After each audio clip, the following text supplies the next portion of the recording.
60,000 से अधिक पुलिस भर्ती के परिणाम आने वाले हैं। और याद रखना, खेलते यहां के नौजवान हैं।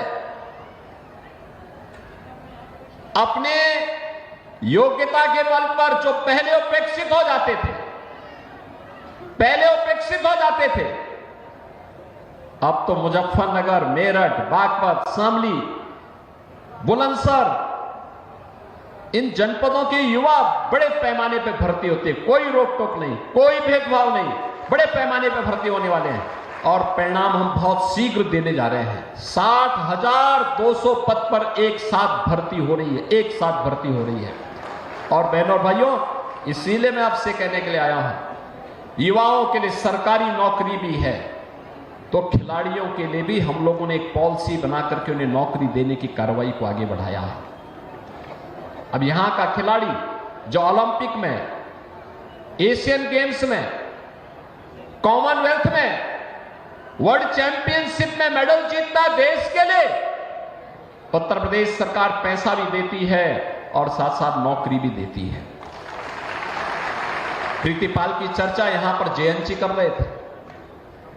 बहनों और भाइयों, मैं स्वयं इन खिलाड़ियों को मैंने लखनऊ में आमंत्रित किया था, और लखनऊ में आमंत्रित करके उन्हें सम्मानित किया था, धनराशि भी दी थी, और मैंने कहा था पॉलिसी के अंतर्गत आवेदन करिए, आपको नौकरी की गारंटी ये सरकार देगी, क्योंकि आपकी सरकार है। ये उपचुनाव उसी परसेप्शन को ठीक करने के लिए आपके बीच हम लोग आए हैं। हम इसीलिए आपके बीच में आए हैं। देश के अंदर मैसेज साफ होना चाहिए, संदेश साफ होना चाहिए, स्पष्ट होना चाहिए। हमें गुंडे और दंगाई नहीं चाहिए, हमें अराजक तत्व नहीं चाहिए, विकास के बैरियर को हटाने वाले लोग चाहिए, किसानों का सम्मान करने वाले लोग चाहिए, व्यापारियों की सुरक्षा देने वाले, बेटी और बहन का सम्मान करने वाले लोग चाहिए। और केवल एनडीए की, भारतीय जनता पार्टी नेतृत्व की, भाजपा और आरएलडी की सरकार ये गारंटी आपको देने के लिए आज आपके बीच में आई है, आपसे कहने के लिए आई है, यह कार्य केवल यही करेंगे। केवल और केवल डबल इंजन की भारतीय जनता पार्टी नेतृत्व की एनडीए सरकार इस कार्य को कर सकती है, क्योंकि हमारे आदर्श चौधरी चरण सिंह जी हैं, हमारे आदर्श धन सिंह कोतवाल जैसे महान क्रांतिकारी हैं, हमारे आदर्श वे महापुरुष हैं जिनका सब कुछ मातृभूमि के लिए समर्पण भाव के साथ बलिदान के लिए समर्पित हुआ है।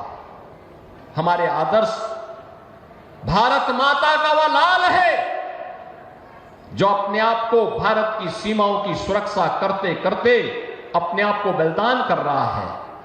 और बहनों और भाइयों, इसीलिए हम एक ही बात कहते हैं, हर काम देश के नाम होना चाहिए, किसी व्यक्ति के लिए नहीं, जाति मत और मजहब के लिए नहीं।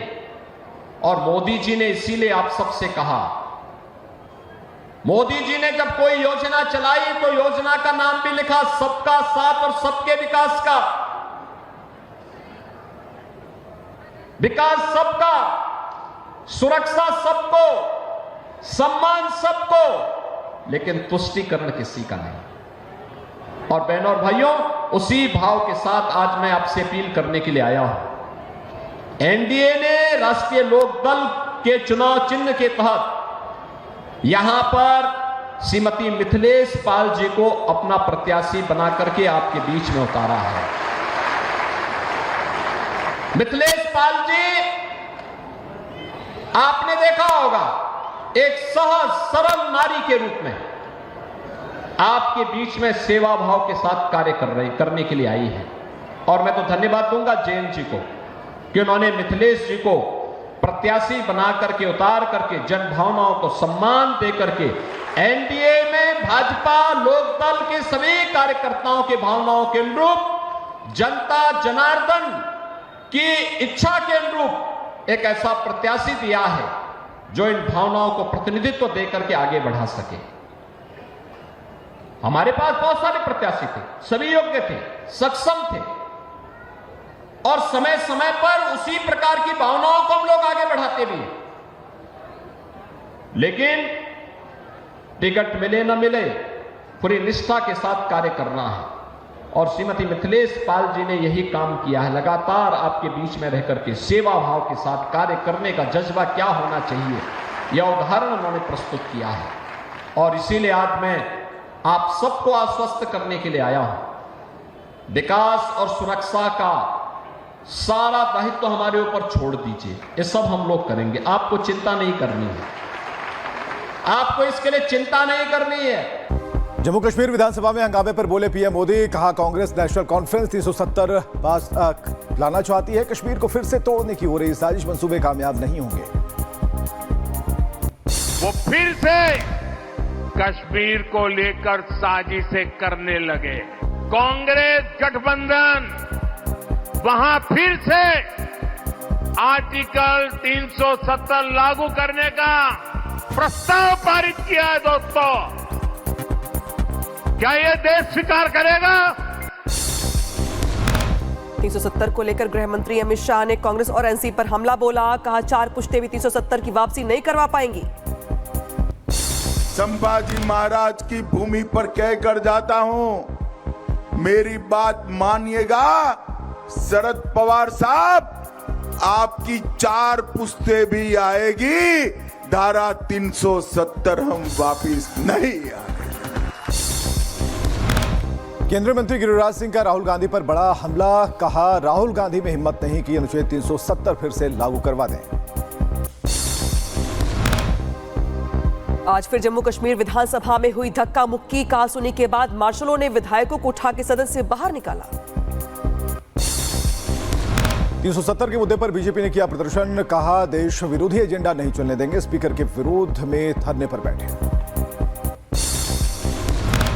उधर सोपोर में 2 आतंकी ढेर हुए, ड्रोन से निगरानी के दौरान दिखे आतंकी, तस्वीरें सामने आई। जम्मू कश्मीर के किश्तवाड़ में 2 विलेज डिफेंस गार्ड की हत्या, आतंकियों ने नजीर अहमद और कुलदीप कुमार की अपहरण के बाद कर दी हत्या, सुरक्षा बलों ने इलाके को किया सील। दिल्ली विधानसभा चुनाव पर बोले अरविंद केजरीवाल, देश भर के वॉलंटियर्स से दिल्ली चुनाव का समय देने की अपील, का पिछले 2 साल में कठिन दौर से गुजरे। हिमाचल में कार्यक्रम के दौरान सीएम सुक्खू के बजाय स्टाफ को परोस दिया गया समोसा, सीआईडी ने की मामले की जांच, लग्जरी होटल से मंगाए गए थे समोसे। समोसे की जांच वाले सवाल से बचते दिखे हिमाचल के सीएम सुक्खू, समोसे के सवाल पर नहीं दिया जवाब, मीटिंग पर करने लगे बात। ग्रेटर नोएडा में दबंगों ने तोड़ा टोल प्लाजा का बैरियर, रोकने पर कर्मचारियों के साथ की मारपीट। बिहार के छपरा में नाव डूबने से बड़ा हादसा हुआ, हादसे में 2 लोगों की मौत, 8 लोगों को सुरक्षित बाहर निकाला गया, ओवरलोड होने की वजह से डूबी नाव। एमपी के ग्वालियर में युवक पर जानलेवा हमला, 2 बाइक सवार अज्ञात बदमाशों ने मारी गोली, घटना का सीसीटीवी फुटेज आया सामने। यूपी के एटा में दिखा रफ्तार का कहर, ट्रक ने पैदल जा रही महिला को रौंदा, महिला की मौके पर ही मौत, हादसा सीसीटीवी में कैद हुआ। मणिपुर में फिर हिंसा भड़काने की कोशिश, जीरीबाम जिले में हथियारबंद बदमाशों ने 6 घरों में लगाई आग, 1 महिला बुरी तरह से झुलसी। उत्तराखंड के रुद्रप्रयाग में एसडीआरएफ ने नदी में फंसे युवक का किया रेस्क्यू, ट्रॉली से नदी पार करते वक्त फंस गया था युवक। मध्य प्रदेश के कटनी में बीजेपी नेताओं की गुंडागर्दी, पुलिस के साथ की गाली गलौज, पुलिस ने केस किया दर्ज। बुलंदशहर में वर्दीधारी का शराब पीते हुए वीडियो आया सामने, बस स्टैंड के पास छलकाया जाम, पुलिस महकमे ने शुरू की जांच। दिल्ली के आयानगर में दिखा आवारा पशु का आतंक, गाय ने महिला पर किया हमला, हमले में बुरी तरह से घायल हुई महिला। यूक्रेन ने टैंकों ने बरपाया कहर, टैंक ने दुश्मनों के ठिकाने को किया नष्ट, यूक्रेन की तरफ से जारी किया गया वीडियो। रूसी राष्ट्रपति पुतिन ने डोनाल्ड ट्रंप की जीत की दी बधाई, ट्रंप की तारीफ करते हुए उन्हें बहादुर नेता बताया। एम्स्टर्डम में यहूदी युवक पर किया गया अत्याचार, लोगों ने बुरी तरह पीटा, फ्री फिलिस्तीन कहने के लिए मजबूर किया गया। लॉस एंजलिस के उत्तर पश्चिम में आग का तांडव चारों तरफ नजर आ रही है। आग की लपटें और धुएं का गुबार, आग पर काबू पाने की कोशिशें जारी हैं।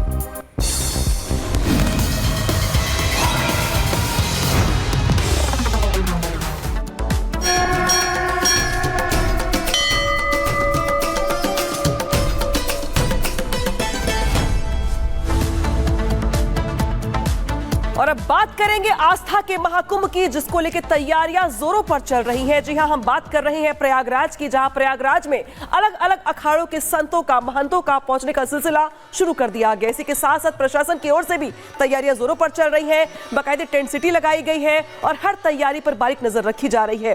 तस्वीर दिखा रहे हैं आपको हम प्रयागराज से, जहां पे देख रहे हैं आप कि संतों के पहुंचने का जो सिलसिला है वो यहाँ पे शुरू हो गया है। भव्य दिव्य महाकुंभ की यहाँ तैयारी देखने को मिल रही है। प्रशासन भी अलर्ट मोड पर है।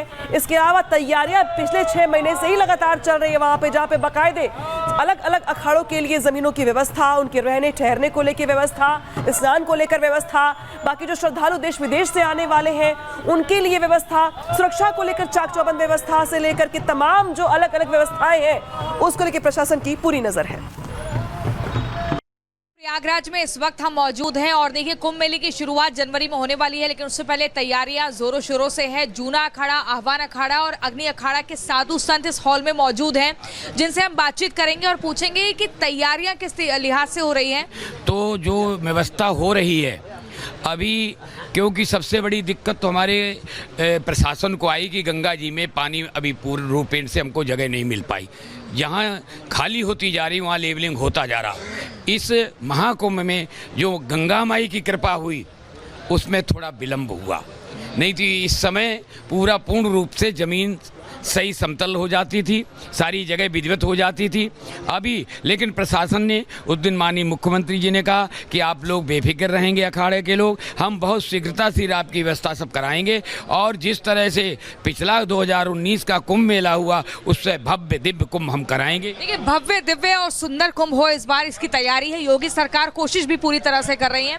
ऐसे में शिवालय थीम पर पार्क बन रहा है, टेंट सिटी तैयार हो रही है, और क्या अनोखा और अनूठा देखने को मिले। हम लोग तो अखाड़ों की जो व्यवस्था होती है, बाकी शासन प्रशासन की जो अन्य व्यवस्था होती है, हम उनके सहयोग में रख के, हम तो लोग जो हमारे अखाड़ों में अंदर ध्वजा है, पेशवाई है, नगर प्रवेश है, उसमें तंबू है, बस हम लोग अधिकतर अखाड़े के लोग अपने अखाड़ों के व्यवस्था में चिंतन करते हैं। मैं यही कहना चाहूँगा, हमारा जो प्रयास है, प्रयागराज का जो 2025 का जो कुंभ होगा बहुत दिव्य कुंभ होगा, भव्य कुंभ होगा, और पूरा विश्व याद रखेगा कि इस बार जो है का जो कुंभ है पहला कुंभ माना जाएगा कि इतना सुंदर। और जितने भी संत महात्मा, आपने देखा होगा हमारे जो संत है, अभी हमने एक निर्णय लिया था कि जो हमारा मेला क्षेत्र है, मेला क्षेत्र में जो गैर हिंदू है उनको दुकान ना मिले।